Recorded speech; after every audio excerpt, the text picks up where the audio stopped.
What's up, everyone? Turkey's in the background over there.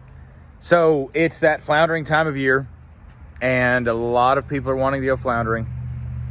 We have a setup that I feel like is probably the simplest and best setup for how small it is, that I want to share with you guys. All these things are available on Amazon, or you might be able to find some of these things at your local dive shop, or like the measuring tape and whatnot would be available at like Joann's and Walmart and all that other stuff, or all places like that. So want to share with you guys and gals, want to run through our floundering setup. So here we go. All right, to start, got a piece of mule tape that's about 8 feet long with a loop on the end.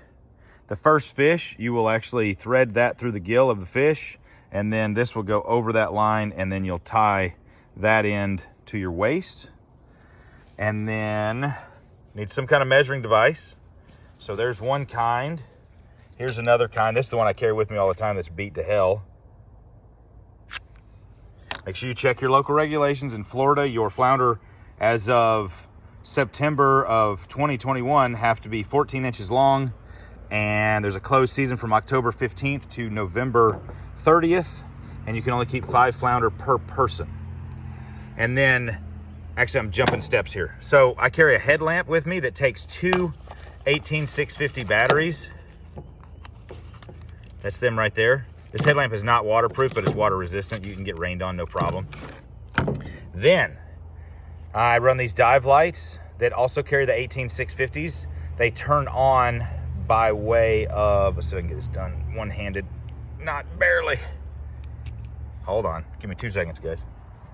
Setting you down. There we go. All right.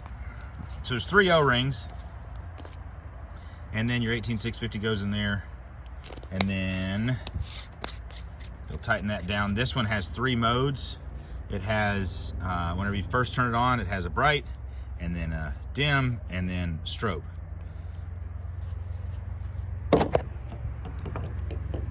So there's that style that opens and closes from this end. And then there's this style, which is a little bit more streamlined, that opens and closes from this end. That right there is for extra grip whenever you're wet, to turn the light on and off. All right, and then what I was showing you a second ago is these are the 18650 batteries. These are lithium ion, rechargeable. I think they're good for like 300 to 500 cycles. I'd highly recommend Orbtronic batteries. Some debris there. I'd highly recommend Orbtronic batteries, or where's the name brand? Come on, Nitecore batteries. Nitecore is who makes the charger that we use. This is a 4-bay. I think they make a 2-bay as well. They have a car charger.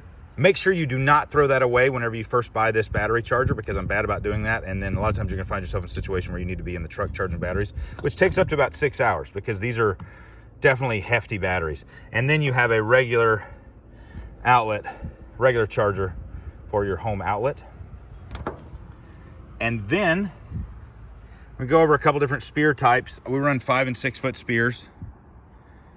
You don't have to have the rubber on it, but sometimes we have the rubber on it so that you can load the spear and then shoot something like a mangrove snapper if you actually have the opportunity, or a sheep's head. So this is a fixed single prong. This is a trident or a paralyzer, but this is a much stiffer version than the traditional, which is, what is that? That's like a 10-inch. And then these will actually, these move around really well. These barbs hold fish very well. This is my personal favorite because this holds the flashlight the best. I'll show you that in just a second. And then this is a removable single prong. You'll gig the fish and then stringer it and then go back in the water. So here's how we run our lights at night. So bear with me. So we take this spear, pardon the toes, and then this spear goes into the edge of the light very gently like this. And then the light we shine along the ground like this, and you can adjust up and down by pulling the spear back and forth, and then you can sweep side to side, and then you can also sweep strafing side to side as well.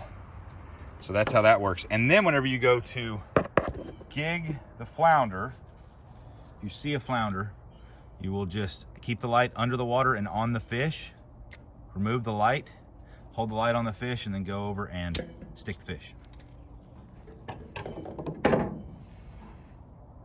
So that's how we do it. That's the setup that we use to flounder. If you have any questions, please let me know.